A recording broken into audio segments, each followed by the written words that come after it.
welcome back. You're watching Overdrive and it's time now for us to answer your queries on Auto Selector. Sirish joins us as always and our first question comes into us from Harish Prakash. Now Harish wants to buy himself a luxury sedan and he's all set to book himself the new Mercedes E-Class until he read the reviews of the new BMW 5 Series, including Bert's review on last month's issue. He wants to know when the new 5 Series is coming to India and should he wait for the car. He will mostly be driving the car himself and he wants a diesel engine because he travels around 100 kilometers a day. So what would your advice be to him, Sirish? Well, it's interesting. That should be the first question this week because that car, that's the old 5 Series. We've had it on long-term test here at Overdrive for the past 2 months. But unfortunately, and very sad for me, it's going back. And that's because the new 5 Series is set to be launched. It will be launched on the 30th of April. Prices will be announced then. And that's a car that you should definitely wait for.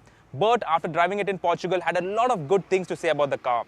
Now, the 5 Series has always been the dynamic benchmark in this class. But with the new car, they've added luxury and ride comfort. Now, ride comfort is not the forte of this old car. But the new car apparently rides very well. And that will take the fight very close to the E-Class. Wait for a few weeks. We will have the car on the show. We will have a comparison test. And then you can make up your mind. Okay, our next question comes into us from Assam.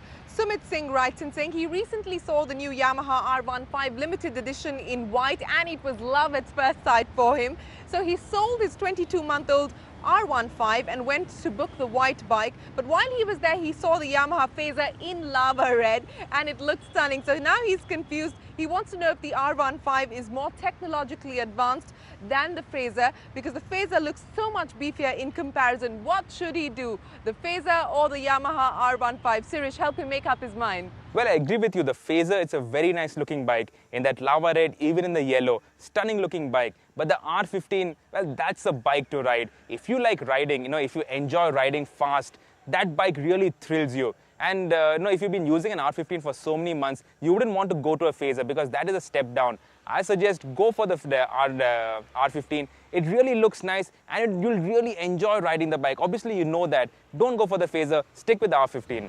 Okay, our next question comes into us on our Facebook page. Rahul Jain writes in saying he's planning to buy himself a mid-size sedan in June. He shortlisted the SX4 VVT ZXi, the Linea 1.4 Emotion PK and the Fiesta 1.6 SXi. His monthly run is around 600 kilometers.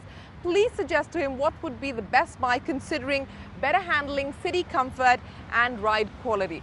Well, we had the Fiesta at our track test in January and that blew us away at the Chennai racetrack. That's a car that if you like driving, will really enthrall you. It handles so well, it's so precise, you can slide it around, you can control it. The Fiesta is actually slower than the Honda City in terms of acceleration, in terms of top speed, but in terms of sheer lap times, because it corners so hard and fast, it's quicker than the Honda City. So if you want a car that really handles well, the Fiesta is the car for you. In terms of comfort also, the Fiesta is very good, though unfortunately it doesn't have as much space inside as the SX4. So if space is a priority, then you might want to look at the SX4.